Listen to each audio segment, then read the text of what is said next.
출애굽기 19장. 이집트를 떠난 지 꼭 석 달 만에 이스라엘 백성은 시내 광야에 이르렀습니다. 이스라엘 백성은 르비딤을 떠나 시내 광야에 이르러 시내산 맞은편 광야에 천막을 쳤습니다. 모세는 하나님을 만나러 산으로 올라갔습니다.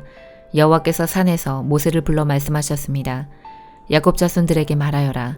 이스라엘 백성에게 전하여라. 너희 모두는 내가 이집트 백성에게 한 일을 다 보았다.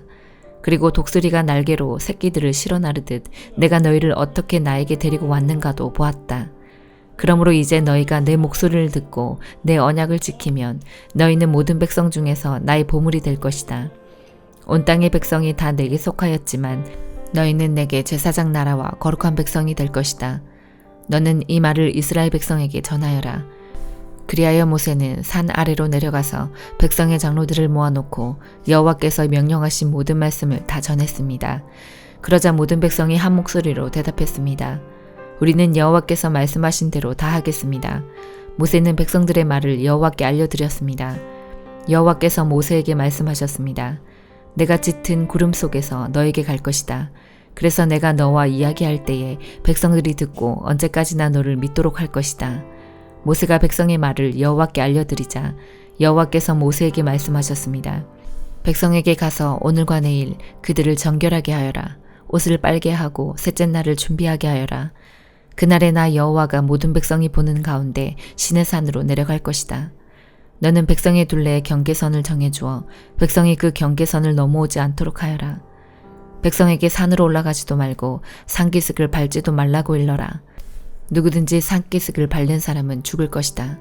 아무도 그 사람에게 손을 대지 말고 그런 자는 돌로 죽이거나 화살을 쏴서 죽여라. 사람이든 짐승이든 살려두지 마라. 하지만 나팔 소리가 길게 울려 퍼지면 산에 올라와도 좋다. 그리하여 모세는 산에서 내려와서 백성에게로 갔습니다. 모세는 백성을 정결케 했고 백성은 옷을 빨았습니다. 모세가 백성에게 말했습니다. 셋째 날을 준비하시오. 여자를 가까이 하지 마시오. 셋째 날 아침이 되었습니다. 산 위에 짙은 구름이 끼면서 전둥과 번개가 쳤습니다. 그리고 굉장히 큰 나팔 소리가 울려 퍼지자 진에 있던 모든 백성이 두려워 떨었습니다. 모세는 백성들이 하나님을 만나도록 하기 위해 백성들이 사는 천막에서 백성을 이끌고 나왔습니다. 백성은 산기슭에 섰습니다. 시내산은 연기로 덮여 있었습니다. 왜냐하면 여호와께서 불 속에서 산으로 내려오셨기 때문이었습니다. 마치 가마에서 나는 연기처럼 산에서 연기가 솟아올랐습니다. 그리고 산 전체가 크게 흔들렸습니다. 나팔 소리가 점점 커지는 가운데 모세가 말하고 하나님께서 소리를 내어서 모세에게 대답하셨습니다. 여호와께서는 시내산 꼭대기로 내려오셔서 모세를 산 꼭대기로 올라오게 하셨습니다. 그래서 모세는 산 꼭대기로 올라갔습니다. 여호와께서 모세에게 말씀하셨습니다. 내려가서 나를 보기 위해 가까이 나오지 말라고 백성에게 경고하여라. 그렇지 않으면 많은 사람이 죽을 것이다. 나에게 가까이 나아오는 제사장들도 스스로를 정결하게 하지 않으면 여호와인 내가 그들에게 벌을 내릴 것이다. 모세가 여호와께 말씀드렸습니다. 백성은 시내산으로 가까이 올 수 없습니다. 주님께서 산 둘레의 경계선을 정하고 산을 거룩하게 하라고 말씀하셨기 때문입니다. 여호와께서 모세에게 말씀하셨습니다. 내려가서 아론을 데려오너라. 하지만 제사장이나 백성은 가까이 오지 못하게 하여라. 그들은 나 여호와에게 가까이 오면 안 된다. 가까이 오기만 하면 내가 벌을 내릴 것이다. 그래서 모세는 백성에게로 내려가서 주님의 말씀을 그대로 전했습니다. 누가복음 22장. 유월절이라고도 하는 무교절이 다가왔습니다. 대제사장들과 율법학자들은 어떻게 하면 예수님을 죽일까 공리를 하였습니다. 이는 그들이 사람들을 두려워하였기 때문입니다. 사탄이 12제자 중 하나인 가룟이라고 하는 유다에게로 들어갔습니다. 유다가 대제사장과 성전 수비대장에게 가서 예수님을 그들에게 어떻게 넘겨줄지를 의논하였습니다. 그들은 기뻐하면서 유다에게 돈을 주겠다고 약속했습니다. 유다도 찬성하고 사람들이 없을 때에 예수님을 그들에게 넘겨줄 적당한 기회를 찾았습니다. 유월절 양을 희생제물로 바치는 무교절이 되었습니다. 예수님께서 베드로와 요한을 보내면서 말씀하셨습니다. 가서 우리가 먹을 수 있도록 유월절을 준비하여라. 이들이 예수님께 물었습니다. 어디에 준비하기를 원하십니까? 예수님께서 제자들에게 말씀하셨습니다. 보아라, 도시에 들어가면 물 항아리를 가지고 가는 사람을 만날 것이다. 그를 따라 그가 들어가는 집으로 들어가거라. 그리고 집주인에게 말하여라. 선생님께서 내 제자들과 함께 유월절 음식을 먹을 방이 어디냐고 물으셨습니다. 그러면 그 사람이 위층에 있는 정돈된 큰 방을 보여줄 것이다. 거기서 유월절을 준비하여라. 베드로와 요한이 가보니 모든 것이 예수님께서 말씀하신 그대로였습니다. 그들은 그곳에서 유월절을 준비하였습니다. 때가 되어 예수님께서 식사 자리에 앉으셨습니다. 그리고 제자들도 예수님과 함께 앉았습니다. 예수님께서 제자들에게 말씀하셨습니다. 내가 고난을 받기 전에 너희와 함께 이 유월절 음식을 먹기를 간절히 바랐다. 내가 너희에게 말한다. 유월절이 하나님 나라에서 이루어질 때까지 다시는 유월절 식사를 하지 않겠다. 예수님께서 잔을 받아서 감사 기도를 드리고 말씀하셨습니다. 이 잔을 받아 너희들끼리 나누어 마셔라. 내가 너희에게 말한다. 하나님 나라가 올 때까지 포도 열매에서 난 것을 이후로는 마시지 않을 것이다. 그리고 예수님께서 빵을 들고 감사 기도를 드렸습니다. 그리고 떼어서 제자들에게 주시며 말씀하셨습니다. 이것은 내가 너희에게 주는 내 몸이다. 이것을 행하여 나를 기념하여라. 이와 같이 빵을 드신 후에 잔을 가지시고 말씀하셨습니다. 이 잔은 너희를 위하여 흘리는 내 피로 세운 새 언약이다. 보아라, 나를 넘겨줄 사람의 손이 나와 함께 식탁 위에 있다. 인자는 정해져 있는 대로 갈 것이나 인자를 넘기는 그 사람에게는 화가 있다. 제자들이 자기들 중에 누가 이런 일을 하겠는가 하고 서로 묻기 시작하였습니다. 제자들 사이에 누가 가장 큰 사람으로 역임을 받을 것인가를 놓고 서로 말다툼이 일어났습니다. 예수님께서 그들에게 말씀하셨습니다. 이방인들의 왕은 백성들을 위해서 왕 노릇한다. 그리고 권력을 가진 사람들은 백성들에게 은인으로 불린다. 그러나 너희가 그래서는 안 된다. 너희 중에 가장 큰 사람은 가장 어린 사람처럼 되어야 하고 지도자는 종처럼 되어야 한다. 식사 자리에 앉아 있는 사람과 그를 시중 드는 사람 가운데 누가 더 큰 사람이냐? 식사 자리에 앉아 있는 사람이 아니냐? 그러나 나는 섬기는 사람으로 너희 가운데 있다. 너희는 내가 시험을 당할 때 나와 함께 있었다. 내 아버지께서 내게 나라를 주신 것처럼 나도 너희에게 주려고 한다. 너희는 내 나라에서 먹고 마실 것이며 왕자에 앉아 이스라엘의 12지파를 심판할 것이다. 시몬아, 시몬아, 사탄이 너를 마치 밀가 부르듯 하는 것을 허락해 달라고 요청하였다. 그러나 나는 네가 믿음이 꺾이지 않도록 기도하였다. 네가 돌아온 후에 네 형제들을 굳게 하여라. 베드로가 예수님께 말했습니다. 주님, 주님과 함께라면 감옥에 갈 수도 있고 죽을 준비도 되어 있습니다. 예수님께서 말씀하셨습니다. 내가 너에게 말한다. 오늘 닭이 울기 전에 네가 3번씩이나 나를 모른다고 부인할 것이다. 예수님께서 제자들에게 말씀하셨습니다. 지갑이나 가방이나 신발이 없이 내가 너희를 보냈을 때 너에게 부족한 것이 있었느냐? 그들이 대답했습니다. 아닙니다. 없었습니다. 예수님께서 제자들에게 말씀하셨습니다. 그러나 지금은 지갑이 있는 자는 지갑을 챙기라. 가방도 그렇게 하여라. 칼이 없으면 옷을 팔아서라도 사라. 내가 너희에게 말한다. 그는 마치 범죄자처럼 취급당했다고 쓰여진 이 말씀이 내게서 반드시 이루어져야 한다. 내게 대하여 쓰여진 것이 이제 이루어지고 있다. 제자들이 말했습니다. 보십시오. 주님, 여기에 칼 2개가 있습니다. 예수님께서 그것이면 충분하다라고 말씀하셨습니다. 예수님께서 예루살렘 밖으로 나가셔서 늘 하시던 대로 올리브산으로 가셨습니다. 제자들도 예수님을 뒤따라갔습니다. 그곳에 이르셔서 예수님께서 제자들에게 말씀하셨습니다. 시험에 들지 않게 기도하여라. 그리고 제자들을 떠나 돌을 던져 닿을 만한 곳에 가셔서 무릎을 꿇고 기도하셨습니다. 아버지, 만일 아버지의 뜻이라면 제게서 이 잔을 없애주십시오. 그러나 제 뜻대로 되게 하지 마시고 아버지의 뜻대로 이루어지게 하십시오. 그러자 하늘로부터 천사가 나타나 예수님께 힘을 북돋워 주었습니다. 예수님께서 고통스러워하시며 더 간절히 기도하셨습니다. 땀이 마치 핏방울처럼 땅에 떨어졌습니다. 예수님께서 기도하기를 마치시고 일어나 제자들에게 가셨습니다. 그리고 제자들이 슬픔에 지쳐 잠들어 있는 모습을 보셨습니다. 예수님은 그들에게 말씀하셨습니다. 왜 잠을 자고 있느냐? 일어나라. 그리고 시험에 들지 않게 기도하여라. 예수님께서 말씀하고 계실 때 사람들이 몰려왔습니다. 12제자 가운데 하나이며 유다라고 불리는 사람이 사람들을 이끌고 왔습니다. 그리고 예수님께 입맞추려고 가까이 다가왔습니다. 그러나 예수님께서 유다에게 말씀하셨습니다. 유다야, 입맞춤으로 인자를 넘기느냐? 예수님 곁에 있던 사람들이 돌아가는 상황을 보고 예수님께 말했습니다. 주님, 칼로 이들을 칠까요? 그들 가운데 한 사람이 대제사장의 종의 오른쪽 귀를 칼로 베었습니다. 예수님께서 말씀하셨습니다. 그만두어라. 그리고 그 종의 귀를 만져 고쳐주셨습니다. 예수님께서 체포하려고 온 대제사장과 성전 수비대와 장로들에게 말씀하셨습니다. 강도를 잡듯이 칼과 몽둥이를 가지고 왔느냐? 내가 매일 성전에서 너희와 함께 있었다. 그러나 너희는 내게 손을 대지 않았다. 그러나 지금은 너희의 때, 곧 어둠이 다스리는 때이다. 그들은 예수님을 체포하여 대제사장의 관사로 데리고 갔습니다. 베드로도 그들과 멀찍이 떨어져서 뒤따라갔습니다.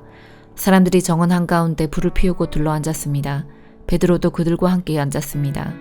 하녀 하나가 모닥불 곁에 앉아있는 베드로를 보고 노려보며 말했습니다. 이 사람도 예수와 함께 있었어요. 베드로가 부인하며 말했습니다. 여보시오, 나는 예수를 모르오. 조금 후에 또 다른 사람이 베드로를 보고 말했습니다. 당신도 그들과 한패요. 그러자 베드로가 말했습니다. 이 사람아, 나는 아니야. 약 1시간 후에 다른 사람이 주장했습니다. 분명히 이 사람도 예수와 한패요. 이 사람도 갈릴리 출신이니까. 그러자 베드로가 말했습니다. 여보시오, 나는 당신이 무슨 말을 하는지 알지 못하오. 베드로가 말하고 있을 때 닭이 울었습니다. 주께서 돌아서서 베드로를 보셨습니다. 베드로는 주께서 오늘 닭이 울기 전에 네가 나를 3번이나 모른다고 부인할 것이다 라고 하셨던 말씀이 기억났습니다. 그래서 베드로는 밖으로 나가서 몹시 울었습니다. 예수님을 지키던 사람들이 예수님을 모욕하고 놀렸습니다. 그들은 예수님의 눈을 가리고 물었습니다. 알아맞혀 보아라. 너를 때린 자가 누구냐? 그 사람들은 여러 가지 말로 예수님을 모독하였습니다. 날이 밝자 백성의 장로들, 곧 대제사장들과 율법학자들이 함께 모였습니다. 그리고 예수님을 그들의 법정으로 데리고 가서 물었습니다. 진정 네가 그리스도인지 우리에게 말해보아라. 예수님께서 그들에게 말씀하셨습니다. 내가 너희에게 말해도 믿지 않을 것이다. 또한 내가 물어도 너희가 대답하지 않을 것이다. 그러나 이제부터 인자가 전능하신 하나님의 오른쪽에 앉게 될 것이다. 그들이 모두 물었습니다. 그러면 당신이 하나님의 아들이요? 예수님께서 그들에게 대답하셨습니다. 내가 그렇다고 너희에게 말했다. 그들이 말했습니다. 우리에게 무슨 증거가 더 필요하겠는가? 우리가 직접 이 사람의 입에서 나오는 소리를 들었다. 욥기 37장. 그 소리를 들으면 내 심장도 두근거립니다. 그분 입에서 나오는 천둥 소리를 잘 들어보세요. 온 천지에 번개를 보내어 땅끝까지 화나게 하시고 그 위에 천둥 소리는 우르릉거리고 그분의 위험 있는 목소리가 우렁차게 울려 퍼집니다. 그분의 음성은 사그러들지 않습니다. 하나님의 천둥 소리는 정말 놀랍습니다. 사람이 이해 못할 엄청난 일들을 하십니다. 하나님은 눈에게 땅에 내려라 하고 명령하시고 쏟아지는 폭우에게 세차게 퍼부어라 하고 말씀하십니다. 이처럼 사람들을 꼼짝 못하게 하시는 것은 하나님의 일에 대해 그들이 알게 하기 위해서입니다. 그때는 들짐승도 숨을 곳을 찾고 자기 있는 곳에서 나오질 않습니다. 남쪽에서는 폭풍이 불어오고 북쪽에서는 차가운 바람이 몰아치며 하나님께서 내뿜으시는 입기운에 얼음이 생기고 넓은 호수물조차 꽁꽁 얼어붙습니다. 그분은 구름에 습기를 가득 채우시고 구름 사이로 번갯불을 번쩍거리시지요. 그것들은 하나님의 명령대로 이리저리 움직이며 온 세상에서 그분의 명령을 수행합니다.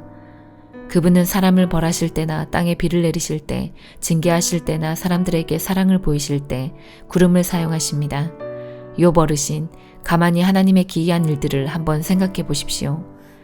당신은 하나님께서 어떻게 구름을 만드시고 어떻게 번개를 번쩍이게 하시는지 아십니까? 구름이 균형을 잃지 않고 떠다니는 것과 지혜가 온전하신 분이 행하시는 이적을 이해할 수 있나요? 남풍이 불어 땅이 조용할 때 따뜻해지는 까닭을 아십니까? 당신은 하나님께서 청동구리를 부어 만든 유리처럼 단단한 하늘을 펼 수 있습니까? 우리가 그분에게 할 말을 가르쳐 주십시오. 우리는 어둠에 쌓여 있어 그분에게 무슨 말을 해야 할지 모르겠군요. 내가 하고 싶은 말을 하나님께 다 할 수는 없습니다. 내가 왜 하나님께 나를 삼키실 기회를 드리겠습니까? 바람이 하늘을 깨끗이 휩쓸고 간 후 그 빛 때문에 태양을 똑바로 쳐다볼 수 있는 사람은 없을 것입니다. 그분은 영광의 빛에 휩싸여 북쪽에서 오시고 위험 가운데 임하시지요. 우리는 전능자의 권능을 상상조차 할 수 없습니다. 그분의 권능은 끝이 없으시고 공의와 의가 많으신 분인데 어떻게 그런 분이 사람을 괴롭힐 수 있겠습니까? 그러니 사람들이 그분을 경외하지 않을 수 없지요. 스스로 지혜롭다고 생각하는 자를 그분은 무시하십니다. 고린도후서 7장. 사랑하는 여러분, 우리에게 이런 약속들이 있으므로 우리의 몸과 영혼을 더럽히는 모든 것에서 자신을 깨끗하게 합시다. 그리고 하나님을 두려워하는 마음으로 거룩함을 온전히 이룹시다. 여러분의 마음을 열어 우리를 받아주십시오.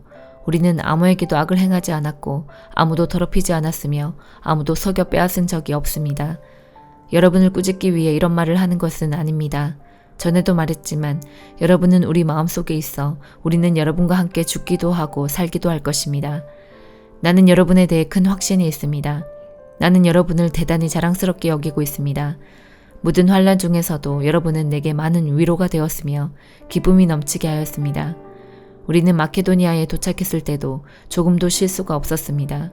우리는 사방에서 환난을 당하였습니다. 밖에서는 싸움이 있었고 안에서는 두려움이 있었습니다.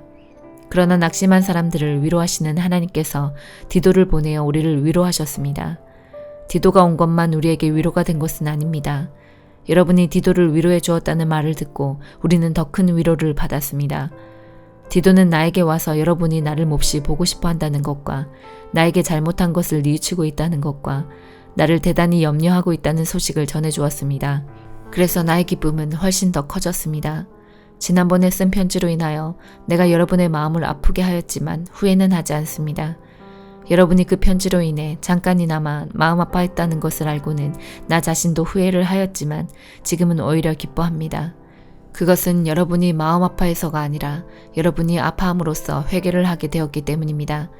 여러분은 하나님께서 원하시는 뜻대로 슬퍼하였으므로 우리 때문에 조금도 상처를 받지 않았습니다. 하나님의 뜻에 맞는 슬픔은 회개하여 구원에 이르게 하므로 후회할 것이 없습니다. 하지만 세상의 슬픔은 죽음에 이르게 합니다. 하나님의 뜻에 맞는 슬픔이 여러분에게 어떤 결과를 가져다 주었는지 보시겠습니까? 여러분은 더 진지해졌고 자신의 무죄를 더 증명하게 되었고 어떤 것에 대해 더욱 분노를 느끼게 되었으며 경각심을 갖게 되었습니다. 또 간절히 바라게 되고 관심을 갖게 되고 잘못을 저지른 사람들을 벌하게 되었습니다. 여러분은 모든 점에 있어 이 문제와 관련하여 무죄라는 것을 보여주었습니다.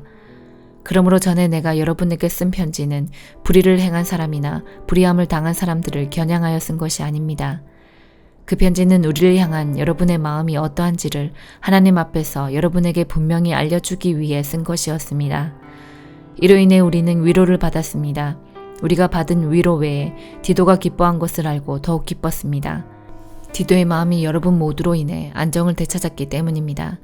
내가 디도에게 여러분에 대해 자랑하였지만 여러분은 나를 부끄럽게 하지 않았습니다. 우리가 여러분에게 항상 진리만을 말해왔던 것처럼 디도에게 여러분을 자랑한 것도 진실이었음이 밝혀졌습니다. 디도는 여러분 모두가 그의 말에 순종하고 두렵고 떨리는 마음으로 자기를 맞아준 것을 기억하면서 여러분을 더 깊이 사랑하게 되었습니다. 나는 여러분을 전적으로 신뢰할 수 있게 되어 기쁩니다. 아멘.